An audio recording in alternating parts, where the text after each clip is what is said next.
Hello, this is Justin Williams with the Wolfpacker Podcast. I'm joined today, as always, by co-host Matt Carter, and today we have a lot to unpack for you here on the Wolfpacker Podcast. We've got the MJ Morris commitment, a big commitment for football in 2022. Plus, we've got the NC State baseball regionals coming up this weekend. We'll preview that a little bit.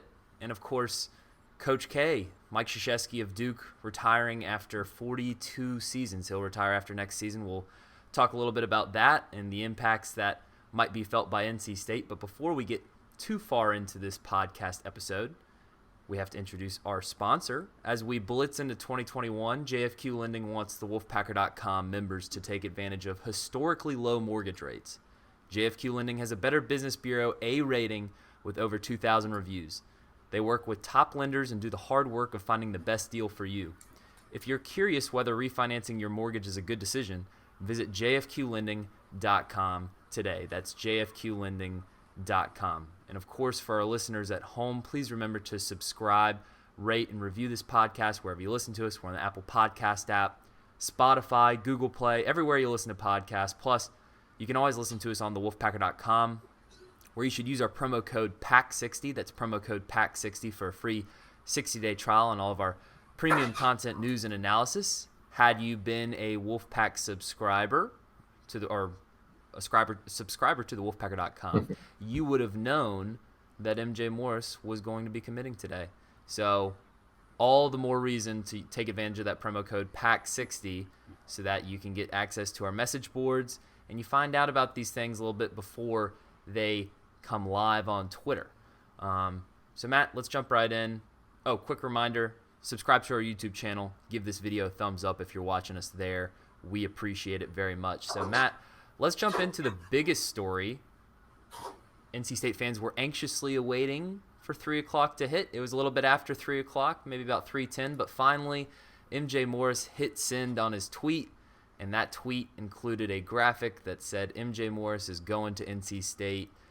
So Matt, your initial thoughts. This is a huge pickup for the Wolfpack, a 4-star quarterback out of Atlanta, Georgia, top 250 national guy, the 5th-ranked dual-threat quarterback in the 2022 class, and in a potential indication as the next guy at quarterback university, NC State. Yeah, I mean, he is one of the highest-rated quarterbacks to pick NC State. I think that's where you have to start.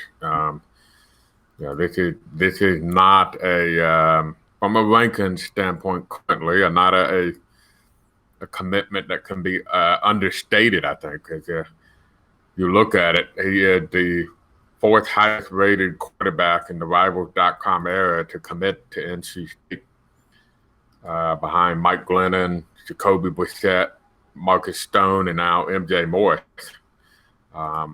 So that's pretty, from a ranking standpoint, pretty heavy hitting list, and he's the highest rated high school quarterback that Dave Doran has signed. If the current rankings hold up, you never know how they might materialize down the road. May move up, may move down. We'll see how that unfolds. So, obviously a very good athlete. That's been well known. That's well documented from his numbers at the combines.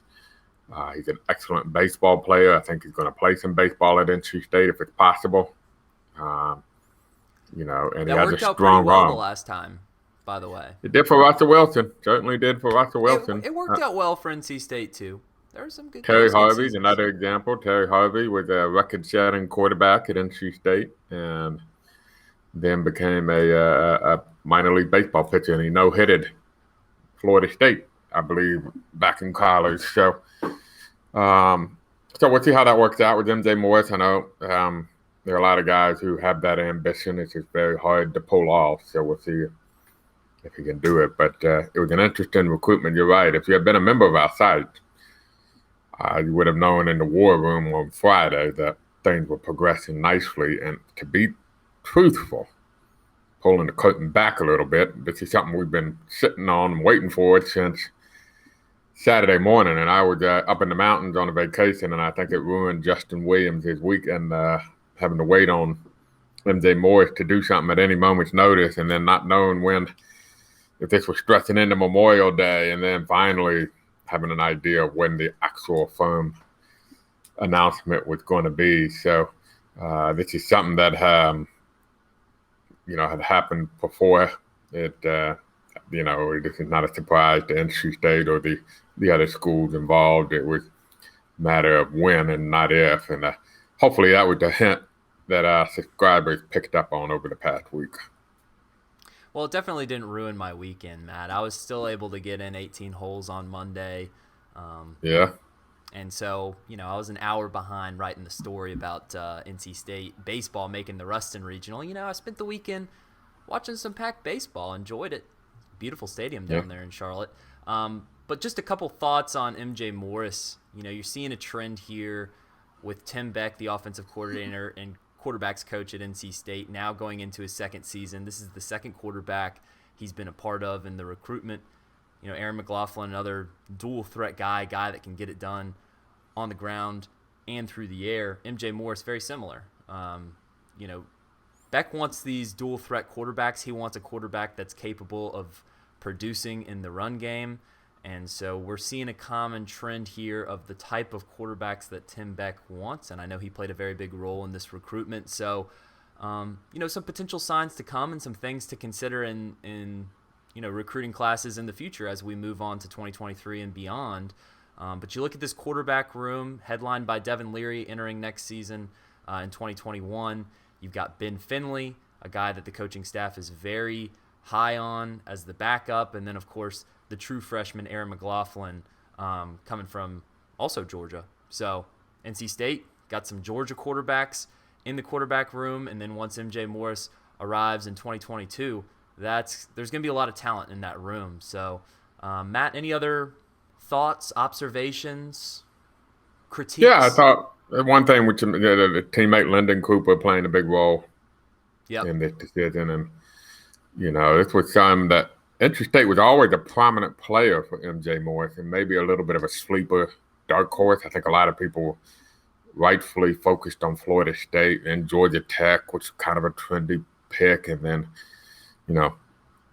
Nebraska gained a lot of talk and chatter, but it wasn't until the last, I think, week or so that the national people picked up to what we were really saying. And to be fair, if you looked at the insiders over at Georgia Tech, they were saying as well that this looked like NC State with the team with the momentum. They were the team that people aren't paying enough attention to.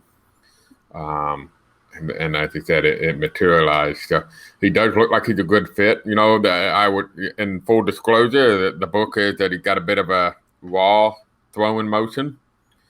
So that'll be. He's not afraid to throw it downfield either. Yeah, he lets it fly. That'll be the curiosity of how that will translate. Can it get cleaned up? Can they work on technique, or will it work as is? And sometimes, raw throwing motions work. Ask Phillip Rivers. That's about as raw and ugly as it gets, but he's going to be in the Hall of Fame someday at the highest of highest levels of football. And he pulled it off using that throwing motion. So sometimes you don't even have to fix it. So that'll be the curious aspect of how that translates over to NC State, to college football, to the collegiate speed of the game. But it's just a tremendous pickup. And, there's some potential more 4-stars, if you remember the site, that we mentioned in the War Room a few weeks ago.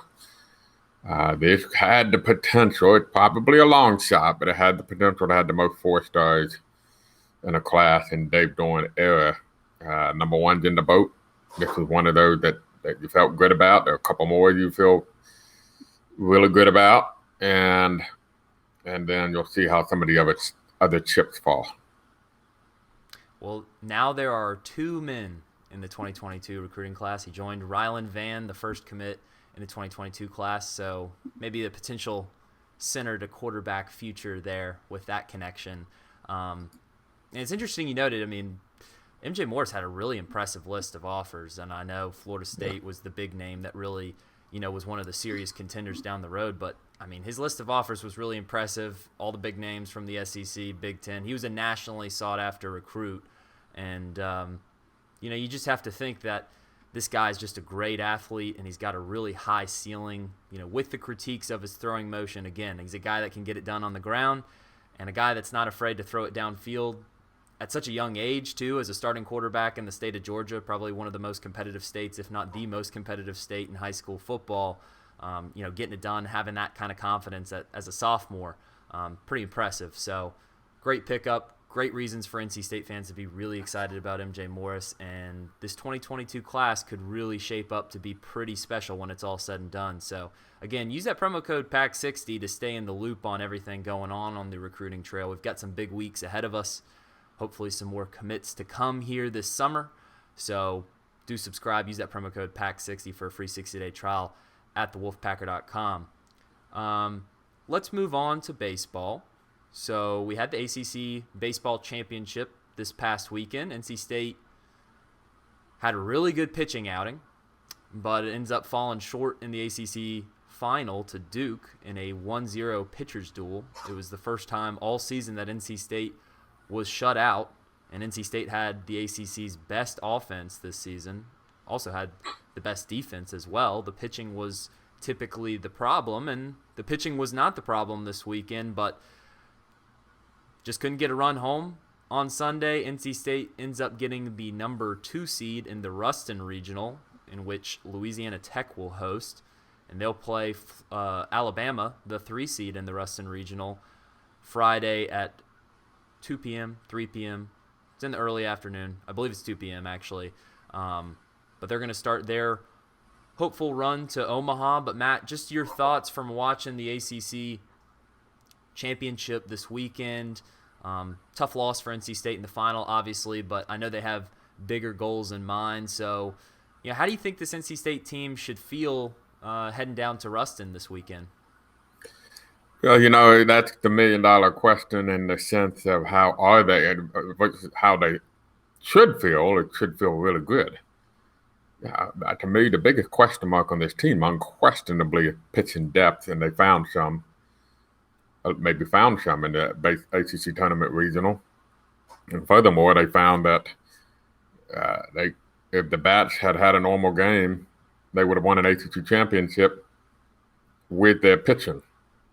So even with a lack of pitching depth, as it's set up, they have a real chance to come out of a regional. And I always thought the regional was a harder setup than the super regional with best out of 2 out of 3. I do think the key in the regional will be playing in the winner's bracket. And that means they got to beat Alabama on Friday, win against presumably host Louisiana Tech, unless upset-minded Ryder comes up big in the first game. They're new buddies, apparently. Yeah, on the same airplane, right? Tweet where Ryder made a pit stop in RDU, and then they took the same plane, maybe, on the way down to Ruston. Yeah, so nice of everybody to kind of split the expenses a little bit on that, I'm sure. I think it's crucial for NC State to play out of that winner's bracket. Definitely the first game, really ideally the second game, and that puts you in a position where, you're in a position where the quarterback sorry, I lost my train of thoughts there, but it's okay. We were talking about staying in the winner's bracket because it's so important. The pitching staff. I got a note on I got a note on a correction on a story that we had put up online on MJ Morris. So I'm trying to fix that while I talk at the same time. Will you do that? Let me talk, Matt. Yeah. Because NC State's going in. Look, if you're NC State, you should be feeling very confident heading into the Ruston Regional because all season the Bats have been there. And the Bats were there during the weekend. I mean, they had, 4 runs against Pittsburgh in the do-or-die game to clinch the semifinals appearance. They put up 8 runs against Georgia Tech, the team that opened the ACC season with them in a sweep. Quick to forget, going into the ACC championship with all the success NC State had in Charlotte. NC State was at a point in the season, early on in the season, when they were 1-8 in conference play. Their goal was not to, the immediate goal wasn't to get an at-large bid to the postseason. It was to just get in the ACC championship, which you got to finish above, the lowest 2 teams in the standings to do that. So they really had a heck of an end of the year. They were still playing really well in Charlotte. I mean, a 1-0 game, that's just a pitcher's duel. You got to tip your cap to Stinson, that pitcher that went 6 innings for the Blue Devils. And then once they're able to get into that bullpen, you know, a lot of teams would have tripped up in those late innings. NC State had their chances. They certainly could have won that game. I'm sure Austin Murr would have loved to have that tag up back he had in the 7th inning when Johnny Butler was able to give him a pop fly, which could have been the game-tying run. But, you know, they got to put that behind them. They've got bigger goals, and this is a team that going into the season, they have the talent to make it to Omaha. So if your weakness is your strength going into the regional, you just got to figure out a way to get those bats going. And guess what? Number 3, Alabama, well, they've really been on a cold streak here recently, and maybe that's exactly what the doctor ordered. Maybe they can put up some runs against the Crimson Tide. Yeah, and I would say, too, that the key for NC State, as I mentioned, with the winning bracket is because the pitching situation sets up much more ideally if you get those first 2 games where you can go for the knockout blow in the when it gets down to the regional finals with a team that has already had 1 loss and it's down to its last loss.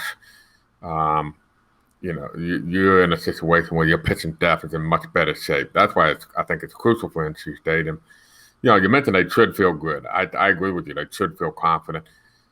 You know, what will they feel? That's the million-dollar question, because what they will feel versus what they should feel, who knows? Because they may be still bummed out about missing that opportunity to win an ACC title for Elliott Avent, the first in baseball in nearly 30 years. And pitching, you know, I think everybody thought going into the title game, if you said pitching held Duke to 1 run, you would have been expecting an NC State dog pile on the pitching mound at the end of the game, and it didn't happen. So what is their mindset going to be after that? I'm sure it was a gut punch, particularly because Matt Willerton was really dealing early. You knew he was dialed in, and then Chris Villeman was phenomenal out of the pen, and you just knew that lineup that came through over and over and over would come up with the big hits, and it didn't. So it had to have been a gut punch for those guys. And so that I'll be interested to see how they handle that, because there really is a lot of positives that you should take away that gives you a lot of confidence that you can, because the ACC tournament, it's not an exact replica of the regional, but it has similar tendencies to the regional and similar number of games. So similar timelines in terms of spread out. So it would, in that regard, there was a lot of positives in terms of the experience for NC State. And if you really want to be a superstitious guy, I mean, I'd rather be NC State who not going than Duke going into the NCAA regional on a 12-game winning streak, knowing that at some point you're going to lose a game or 2 in baseball, right? Baseball winning streaks. It's a big news story in baseball if you have a winning streak that goes beyond 5 or 6 games, because it doesn't happen that much. So at some point you're due for a loss, and then you get worried that it's going to turn into 2 losses. So maybe NC State got a little bit of the inevitable losses out of the way before the NCAA started. I don't know, Matt. I think they would have liked the ACC championship. Yeah, they would have. I'm just trying to give them. If given the choice, you don't have to sugarcoat it. But look, the best way to make fans forget about the disappointment in the ACC championship final is to go to Omaha. Go to Omaha, everybody forgets about that ACC championship final. So, you know what? They still got plenty of baseball ahead of them, and that's another thing. I mean, Duke was one of the hottest teams in the country going into that game, and it was still a very tight ball game, which, you know, you had the game-tying run at the plate 3 times in the bottom of the 9th. So, you know, that game could have gone a number of ways. NC State, you can keep the pitching up like you did this past weekend. You can keep the bats going like they were at the end of the regular season.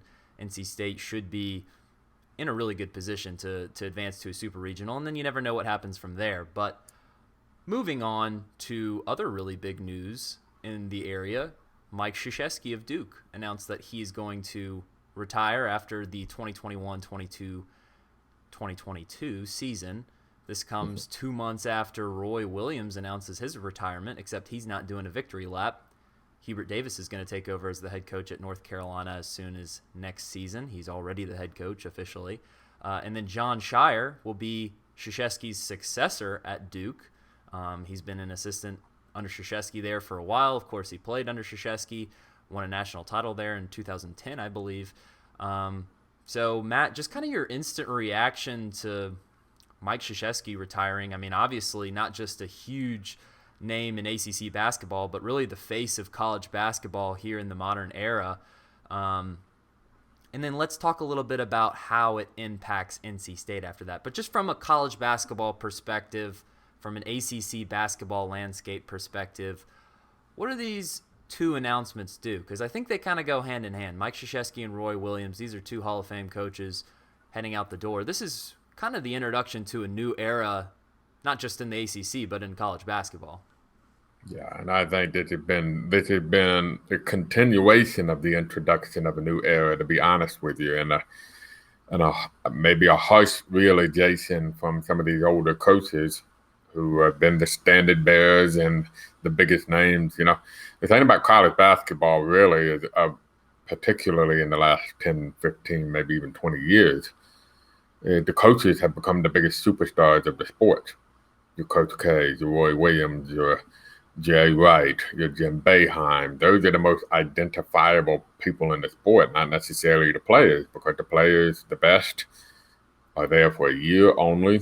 And those guys that are the best are now finding ways not to have to be there for a year, and will have more avenues to pursue outside of college basketball. So it was a coach's sport in terms of stardom. And, you know, at the dynamics of the player-coach relationship changes, I guess, and the pendulum on the power dynamic of the sport changes, not making any commentary on whether right or wrong. You know, I suspect that both Roy and Coach K kind of, if they admit it or not, I think we probably are not naive enough to think it didn't play a role in that. These guys figured, you know what, we're too tired and done this too long to try to reinvent the wheel another time. And, you know, both of them were hit hard by transfers and early departures this offseason and had to go hard into the transfer portal. And are going to be, those two schools in particular are in challenging positions when it comes to name, image, and likeness for their basketball players. So that's going to be a big juggling act for their coaches to try to manage that freedom that the players are going to get inevitably, and keep it, you know, a cohesive team and all of that good stuff. So my suspicion is that this is what you mentioned, a new era is a good way to put it. And it's a new era for college basketball. And I think you're seeing some of these coaches realize they're not the coach for this new era. And it's time to turn it over to somebody who can be the coach for the new era of college basketball. However it's going to look like once this change finally finishes and settles into a consistent year-to-year expectation. Well, I see a fundamental difference in the motivation, and there might be similar motivations behind both Kay and Roy retiring within, you know, a couple months of each other, both of which I guess surprising in the moment, but not in the big picture. I mean, they're both men in their 70s. They've both made plenty of money. They can go sit on the beach for the rest of their lives, play golf, spend time with their grandchildren, their families, whatever. You can't blame them for wanting to, you know, go ahead and live the rest of their lives and, you know, not have to worry about chasing 15 and 16-year-olds, convincing them to come to college over the G League. But with Roy, I think it was more of a, I can't do this anymore. I can't keep up with the transfer game. Roy never really seemed to want to embrace name, image, and likeness. He didn't like the transfer portal. He didn't like opt-outs the whole Jalen Johnson thing. I think that would have been handled quite differently if Jalen Johnson was a North Carolina player versus a Duke player. Whereas K was very player friendly and a much more progressive figure in college basketball. He embraced name, image, and likeness. He's very critical of the NCAA, and I think most of his frustration with the new era, if you will, was more directed at the NCAA's management of these situations rather than, time progressing, the sport evolving as everything does.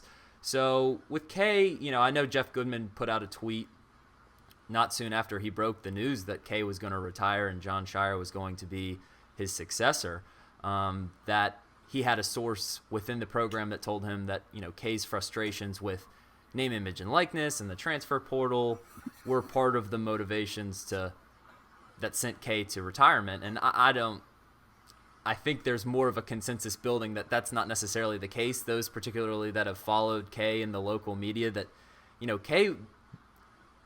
K was one of the first to come out and say, let's support Jalen Johnson opting out, even if he personally didn't agree with it behind closed doors. He still put on the front, like, look, we want what's best for his future. Duke has always kind of been we're going to get you ready for the NBA program since, the past 10 years or so. Duke has really embraced the one and done. Carolina never really did it. They've dipped their toes in it, and when they did, they weren't really successful with it. Duke had some success, not continued success, not the success that K had in the 90s and the 2000s with, his more traditional model, but he still had success. He still won a national championship with the one-and-done model. So, with all of that said, let's get to how this directly impacts NC State, because I know the jokes have already started that who's got the most pressure over the next couple seasons now? Is it Hubert Davis at Carolina? Is it Jon Scheyer when he takes over at Duke? Or is it Kevin Keatts at NC State with the door open and the gatekeepers of the ACC now gone, big bad Roy Williams and Coach K at Duke and Carolina? And I'll give you my take on this. Maybe your opinion is different on this, Matt. But I really don't think this really concerns NC State that much, to be really honest with you. I know that there's probably going to be some extra pressure from the fan base because I think Duke and Carolina will naturally take a little bit of a step back. But they've built such a tradition there, and it's almost a monarchy, They've named their successors. Hubert was Roy's successor. I mean, other than those two schools, there might be a small handful, if not, probably not many others, that the head coach retiring can go ahead and name his successor. That certainly wouldn't happen, at the current situation at NC State or most other ACC schools for that matter. I couldn't name another one off the top of my head. But if you look at NC State's success, in the postseason or regular season, whatnot, the frustrations with the program, yes, you want to beat Duke, you want to beat Carolina, but those aren't necessarily holding NC State back from having success in, the NCAA tournament or the ACC tournament, except for maybe one-off situations. But if you're frustrated with the fact that NC State, isn't going to the NCAA tournament regularly enough, or if you're frustrated with the fact that NC State hasn't been past the Sweet 16 for, multiple decades now, that's not really Duke and Carolina's fault, and they're not really the ones standing in the way of that. I think maybe the number one thing where it could impact things is the recruiting trail. Maybe NC State can become a bigger player in the North Carolina regional area where, maybe a Duke or a North Carolina offer doesn't hold that same weight if it's not coming from Roy or K. But, I don't think it would be fair to put additional pressure on Kevin Keatts or whoever the NC State coach is at the time that K or Roy retire just because they're going out. Do you agree, disagree? What do you think about that, Matt? There are a lot of ways to look at that question, right? And I can see the other side of that argument of, there was always this is a tough neighborhood angle that Mark Godfrey used it on the way out. And, the tough neighborhood just lost the two biggest bullies. And maybe the two new guys are going to be big bullies too, but, at the beginning at least, they're not going to be Roy Williams and they're not going to be Coach K. That's the reality. And so this gives you a chance to kind of stand up and fight for yourself a little bit in the neighborhood that you didn't have before. So I see where the pressure comes for, if you're going to look at pressure for NC State. This is the window that has everybody been talking about for years and years, when they tried to, and I think maybe justify is not the proper word, but try to explain why NC State struggled to break through. I think there's just a number of different dynamics that have been at play that have nothing to do with Duke and Carolina, because I don't think there's any reason why NC State cannot be an excellent, nationally relevant basketball program, given the resources, the location, the facilities, the conference, everything that is needed. I just think it's been a combination of bad timing, some recruiting mistakes, maybe some previous hiring mistakes, and some cultural issues that maybe have developed at some points. And then now the challenge is going to be that the reality is can you have a program now in college basketball? Or is it year to year in college basketball? Maybe some teams are more, have a bit of a systemic advantage in surviving that year-to-year carousel than others, but that doesn't make them any of them immune to it. So then on the flip side of that, you look at, trying to replace a legend. That's pressure. And I would say more so with Hubert Davis at UNC, because that's trying to replace a legend who replaced the legend. That kind of, UNC is the only school that I know of. Maybe Kansas has had a good example, maybe Kentucky, I don't know. But, they went from a guy who, when he ended his career in Dean Smith, was kind of universally considered a top 2 or 3 coach in college basketball history. And then with a couple of brief stops by other coaches, went to Roy Williams for a couple of decades. And quite frankly, his achievements at UNC might have topped Dean Smith at UNC. So that is kind of a, there's a more sustained track record of success at UNC, which Duke did have success prior to Coach K, but it was, here and there, nothing spectacular. Duke is Coach K. It's Coach K.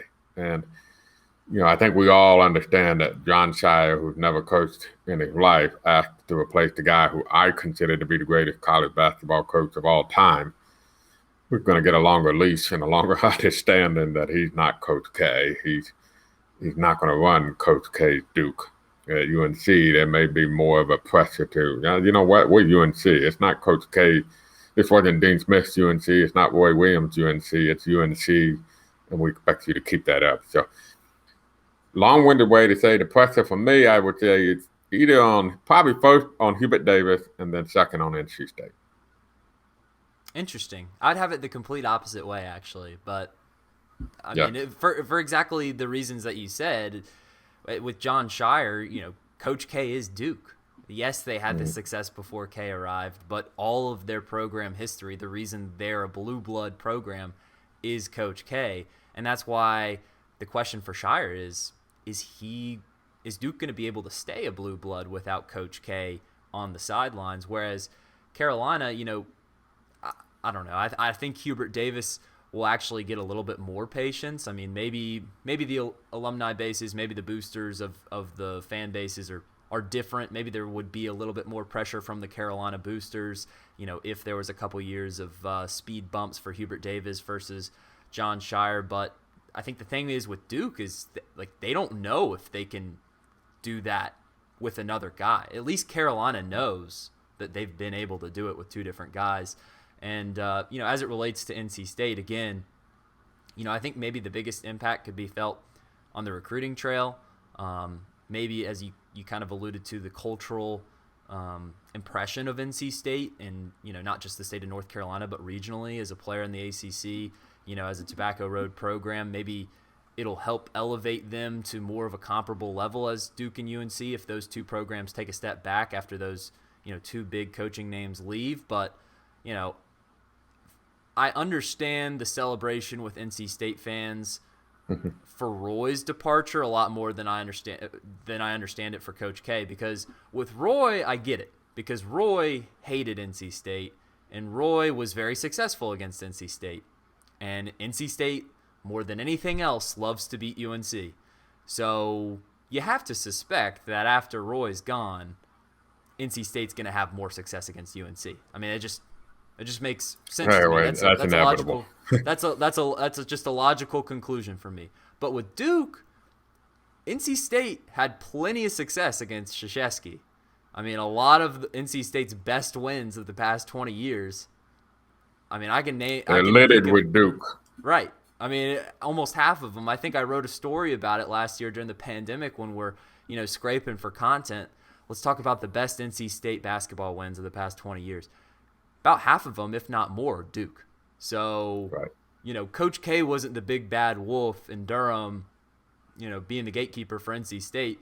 NC State could probably thank Duke in a couple seasons for, getting into the NCAA tournament with picking up some quality wins that they really needed to pad their resume. So we'll see, but it's a really weird time in college basketball. Coach K has been the coach at Duke as long as I've been alive. Roy was hired as the head coach at UNC when I was, I think, 5 years old. So it's pretty much all I've ever known about ACC basketball, and it's going to be really weird seeing those two teams without those two guys on the sidelines. One last note on Coach K.